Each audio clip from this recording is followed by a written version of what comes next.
दिवस कुठल्याही प्री स्कूलला एखाद्या विद्यार्थ्याला सेटअप व्हायला जातात. तर तो जो काळ आहे, जर आपण तिथे पाठीमागे सरकलो आणि विद्यार्थ्याला आपण थोडासा सॉफ्ट कॉर्नर दिला आणि त्याला बोललो की राहू दे बाळा 4 दिवस तू शाळेत जाऊ नकोस, तर तीच सिच्युएशन तुम्हाला पुढचे 6 दिवस परत फॉलो करायचे, हे लक्षात ठेवा. म्हणजे ते 6 दिवस आपल्याला पुढच्या 6 दिवसांनी करायचे का आत्ता करायचे ते आपण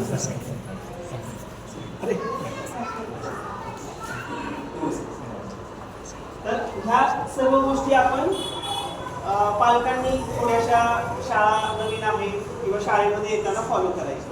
आता दुसरी गोष्ट अशी असते की आपल्या शाळेकडून येणार तुम्हाला डेली होमवर्क, क्लासवर्क किंवा बऱ्याचशा गोष्टी तुम्हाला ग्रुपवरती येतील किंवा आता सरांनी कम्युनिकेशन माध्यम काय ठेवलं आहे त्यानुसार तुम्हाला येतील. तुम्हाला त्या आल्यानंतर एखादा विद्यार्थी जर सपोज पेन्सिल पकडत नसेल किंवा लिहायला कंटाळा करत असेल तर आपण काय केलं पाहिजे, त्या विद्यार्थ्याला आता सरांनी किंवा मॅडमनी सांगितलंय की आज 2 पेज तुम्हाला अल्फाबेट ए लिहायचं, तर फोर्सफुली तुम्ही त्याच्याकडून करून नाही घ्यायचं. सपोज तू 2 लाईन लिहित असेल तर त्या व्यवस्थित त्याच्याकडून लिहून घ्यायच्या आणि तुम्ही टीचरांना इथे आल्यानंतर सांगा की मी प्रयत्न केला पण पॉसिबल नाही झालं, तो पूर्ण अभ्यास नाही करू शकला, पण 2 लाईन आम्ही व्यवस्थित केलेल्या आहेत. यावरून काय होतं की शिक्षकांना समजतं की घरी थोडासा मुलगा त्रास देतोय किंवा करायला थोडंसं नाही म्हणतो, तर टीचर्स त्याला त्या बाबतीमध्ये थोडीशी आणखी हेल्प करतील की ते कशा पद्धतीनं करायचं. सुरुवातीला जेव्हा क्लासवर्क किंवा होमवर्क दिला जातो, आता आपल्याकडे जे नोटबुक्स आहेत, एखादी नोटबुक आहे कसं आहे सर, आपल्याकडे ज्या नोटबुक्स आहेत या सगळ्या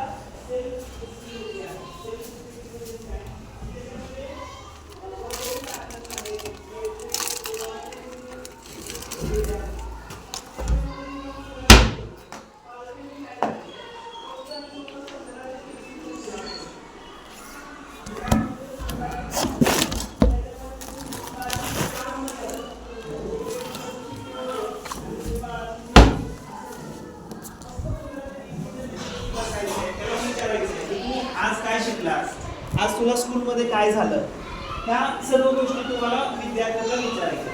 आता या ज्या नोटबुक्स आहेत मी सेल्फ एक्सप्लेनेटरी का म्हटलं, कारण याच्यामध्ये तुम्हाला काही अल्फाबेट्स हे ऑलरेडी इथे सुरुवातच्या अक्षरात दिलेली आहे. म्हणजे आम्ही हे का करतो, कारण की इन केस आता जेव्हा टीचर शिकवतात किंवा मॅडम शिकवतील, समजा ए हा त्यांच्याकडे जे स्किल आहे रायटिंगचं त्या पद्धतीनं जर ते लिहित असतील तर मुलं काय करणार आहे, त्याच गोष्टीला फॉलो करणार. ते छोटीशीही मिस्टेक होऊ नये यासाठी आपण काय केलं, हे पूर्ण तुम्हाला प्रिंटेड केलं. तर या सर्व गोष्टी आणि तुम्ही प्रत्येक नोटबुकमध्ये जर पाहिलं तर तुम्हाला काय दिसेल, क्लासवर्क आणि होमवर्क. म्हणजे 1 पेज तुम्हाला क्लासवर्क असणार आहे, 1 पेज तुम्हाला होमवर्क असणार आहे. आता होमवर्कमध्ये समजा हा एकच पेज मुलांना करायचा आहे, पण मी आता काय म्हटलं की काही मुलं घरी तुम्हाला रिस्पॉन्स नाही करत, कारण पर्सनल पेन्सिल पकडत असतात किंवा पर्सनल त्यांना करायचं असतं, तर तुम्हाला काय करायचं, एकच लाईन फक्त होमवर्कला पण करून घ्यायची, बाकी आम्ही क्लासमध्ये करून घेऊ. तर हे झालं. त्यानंतर सर्वात महत्त्वाचं म्हणजे काय की डेली तुम्हाला पूर्ण महिन्याचं डेली तुम्हाला काय काय घेतलं जाणार आहे याचा 1 तारखेला सिलेबस येऊन जाईल. आता हा सिलेबस आपण का पाठवतो, कारण की पालकांना हे लक्षात यावं की या महिन्यामध्ये तुम्हाला कुठल्या पोएम्स होणार आहेत, कुठल्या स्टोरीज होणार आहेत, किंवा सपोज आता मॅडमनी 6 तारखेला शाळा सुरू केली, सपोज तुम्हाला उद्या आता त्याचं टाइम टेबल आलं तर तुम्हाला काय माहिती होणार आहे की स्कूलमध्ये कुठली पोएम सध्या चालू आहे. म्हणजे तुम्ही काय करायचं, घरी पण त्याच पोएमवर फोकस करायचं. आता काही पालक काय करतात की आज मुलांचं क्लासमध्ये ए चालू आहे, पण नाही का आवड असते की चला मला पुढचंही शिकवायचं, का तर तो मुलगा क्लासमध्ये गेल्यानंतर लवकर आन्सर सांगेल, पण तसं नका करू.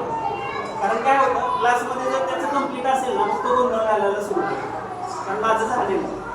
तर जे तुम्हाला शेड्यूल दिलेलं आहे त्या शेड्यूलप्रमाणेच सर्वांनी ते अल्फाबेट्स म्हणा, पोएम्स म्हणा, स्टोरीज म्हणा एवढ्याच घ्या. मुलांना कुठल्याही प्रकारचं प्रेशर देऊ नका, कारण हे आपण प्ले स्कूल किंवा प्री स्कूल म्हणून जे रन करतं याच्यामध्ये सर्वात महत्त्वाचा बेस आहे की मुलांना शाळेची गोडी लागावी. अभ्यास कर हे आपण म्हणण्याच्या अगोदर मुलांनी घरी आल्यानंतर नोटबुक ओपन करून त्याचा अभ्यास केला पाहिजे. या पद्धतीने आपल्याला हा एज्युकेशन पॅटर्न ठेवायचा. बऱ्याच वेळा आपण मुलांना जे बोलतो ते काय बोलतो जनरली, म्हणजे आता आपण 6वी-7वीच्या विद्यार्थ्यांचं उदाहरण घेऊया.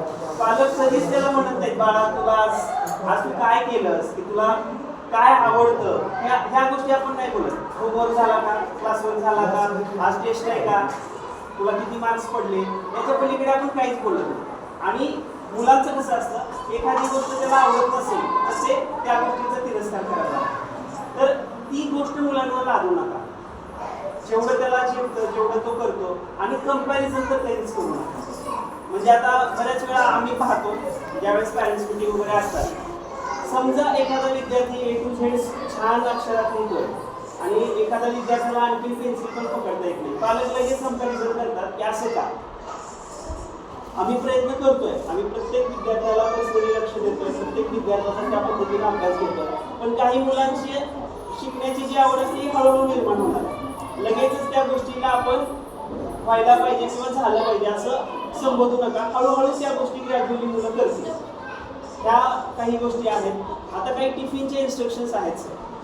टिफिनचे इन्स्ट्रक्शन्स काय असणार आहेत, आता ही मुलं छोटी आहेत. आता आपण काय करतो, दोघेही जॉबला असतो.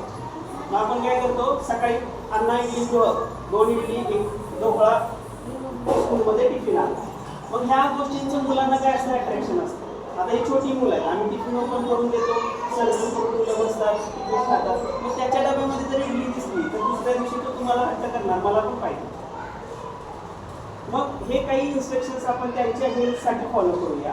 म्हणजे आम्ही आमच्या रूलनुसार काय सांगतो की प्रत्येकाच्या डब्यामध्ये पोळी भाजी द्या. पोळी भाजी म्हणजे तुम्ही पराठा बनवून देऊ शकता किंवा कुठली तरी मेथीची भाजी, पालकाची भाजी, शेपूची भाजी रोल करून 2 रोल ठेवा. आम्ही काय करू शकतो, एखादा रोल काढून त्याच्या हातामध्ये देऊ शकतो. सगळे विद्यार्थी ज्यावेळेस रोल हातात घेऊन खायला सुरू करतील ना, त्यावेळेस ती आवड मुलांना निर्माण होईल. बऱ्याच पालकांची तक्रार काय असते की सर तो पोळी भाजी खातच नाही. मग आम्ही काय करू, मग पोहे देतात, उपीट देतात, शिरा देतात. मग हे जर तुम्ही ब्रेकफास्टला देत असाल ना तर त्याची हेल्थ कधीही इम्प्रूव्ह नाही होत. तुम्ही हेल्दी काही द्या, म्हणजे त्याच्यामध्ये तुम्ही फ्रूट सलाड द्या, त्याच्यामध्ये तुम्ही जर तुम्हाला असं वाटतं की ग्रीन सलाड द्यायचं ग्रीन सलाड द्या, पण हेल्दी द्या. तुम्ही ज्या सवयी मुलांना लावाल ना त्याच सवयी. आता आपल्या घरामध्ये जनरली नाश्ता काय होतो, उपमा, पोहे, इडली, डोसा, म्हणजे अनहेल्दी गोष्टीचा आपण ब्रेकफास्ट करतो. जे की सकाळी उठल्यानंतर आपल्याला प्रोटीनची आवश्यकता असते, गुड कार्बोहायड्रेटची आवश्यकता असते, आपण ते देत नाही. मग त्यामुळे काय होतं, जे यांचं ग्रोईंग एज आहे, या ग्रोईंग एजला तुम्ही काही मुलांचं ऑब्झर्वेशन केलं असेल जे खरंच प्रॉपर मुलांकडे लक्ष देतात किंवा सगळ्या बाबतीमध्ये, म्हणजे त्याला खेळ पण झाला पाहिजे, त्याचा आहार पण व्यवस्थित राहायला पाहिजे, या गोष्टीकडे जे लक्ष देतात ना, त्या विद्यार्थ्यांची जी IQ लेवल असते ती कितीही तुम्ही जर कम्पेअर केलं तर ती चांगली असणार आहे. कारण हेल्थ आणि त्याच्या ग्रोईंग स्टेजमध्ये जर तुम्ही आहार व्यवस्थित दिला तर मुलं व्यवस्थित पुढच्या गोष्टी करणार आहे. म्हणजे आहाराकडे तुम्ही प्रॉपर लक्ष द्या. त्यानंतर बऱ्याच मुलांची नखं वाढलेली असतात. आता हे जनरल आहे, आपल्या कामाच्या व्यापात राहून जातं नखं काढायची, पण मुलं जेव्हा इथं एकत्र असतात तेव्हा एकमेकाला स्क्रॅच करणं किंवा चिमटे काढणं ह्या गोष्टी मुलांच्या चालू असतात. तर प्रत्येकाने काळजीपूर्वक 8 दिवसाला म्हणजे प्रत्येक संडेला हा एक दिनचर्या करून ठेवा की त्या सगळ्या गोष्टी व्यवस्थित मुलांच्या असाव्यात.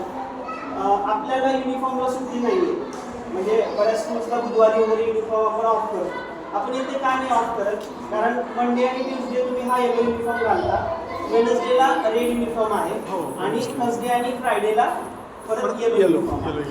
म्हणजे तुम्हाला वेडनेसडेला हा युनिफॉर्म धुवायला टाकायचा आहे आणि परत गुरुवार आणि शुक्रवार तुम्हाला परत हा युनिफॉर्म घालायचा.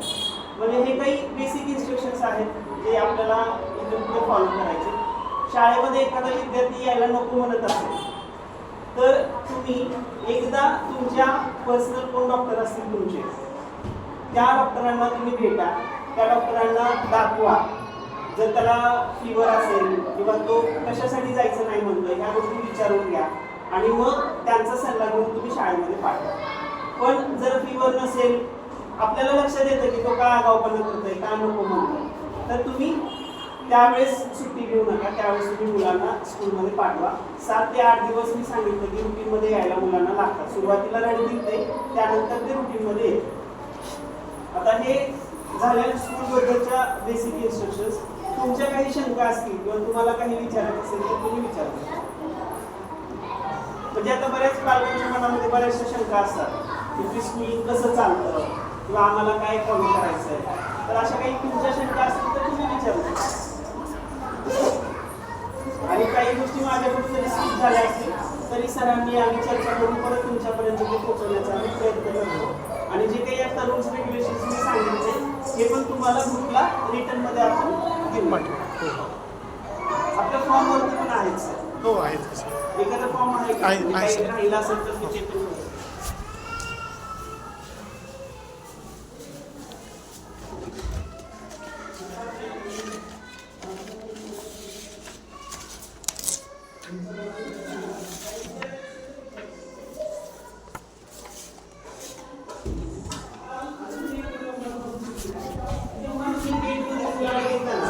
तेव्हा आसपास तुम्ही थांबू नका. आता हे मी का सांगतोय आसपास थांबू नका, कारण पालकांना पण एक हे असतं की पहिल्या दिवशी नाही का मुलगा रडत शाळेत चाललाय, टीचरांनी त्याला घेतलंय, पण तो जाताना मम्मी कंटिन्यू रडत असतो. मग आपल्याला पण वाटतं की थोड्या वेळ थांबावं, थोड्या वेळ त्याच्याकडे बघावं. पण हे जर तुम्ही केलात ना तर तुम्ही जोपर्यंत असं करणार आहे तोपर्यंत तो रडणार. तुम्हाला काय करायचं आहे, गेटवरती ड्रॉप केल्या विदिन अ सेकंड तुम्हाला तिथून निघून जायचं. मॅडम सर तुम्हाला कॉल करतील. एक 10 मिनिट जर तो खूप रडत असेल, तो इथं सेटअप होत नसेल तर लगेचच तुम्हाला कॉल येईल की मॅडम सर तुम्ही या आणि तुमच्या पाल्याला घेऊन जा. तेवढी काळजी आम्ही करतो. तो खूप रडत असेल तर आम्ही नाही बसवणार. तर हे थोडंसं महत्त्वाचं आहे जे तुम्हाला फॉलो करायचं आहे. आणि शाळा सुटल्यानंतर सर एक regulation sorry sir rule regulations नाही आहेत, आणखीन एक पेज होत आहे त्याच्या मागचं. हो सर. हे इन्स्ट्रक्शन्स आहे. आणखी म्हणजे तुम्हाला काही विचारायचं असेल तर विचारा. आणि आज पालक मीटिंग आहे त्यामुळे तुम्ही ते आलेला आहात, बसलेला आहात, त्यामुळे मुलं थोडंसं तुमच्याकडे अट्रॅक्ट होत आहेत. पण उद्यापासून जेव्हा तुम्ही सोडायला मंडेपासून जेव्हा तुम्ही सोडायला लागाल तेव्हा फक्त एक इन्स्ट्रक्शन फॉलो करा, मुलाला द्या आणि लगेचच तुम्ही जवळही थांबू नका. कानावर जर तुमच्या रडण्याचा आवाज आला मुलाचा तर तुम्हालाही करमणार नाही का. आणि टीचरांना पण इथे थोडंसं ऑफवर्ड वाटतं त्याला हँडल करायला. वातावरण खूप छान आहे, मुलांना कुठली इजा होणार नाही याची आम्ही पूर्ण काळजी घेऊ.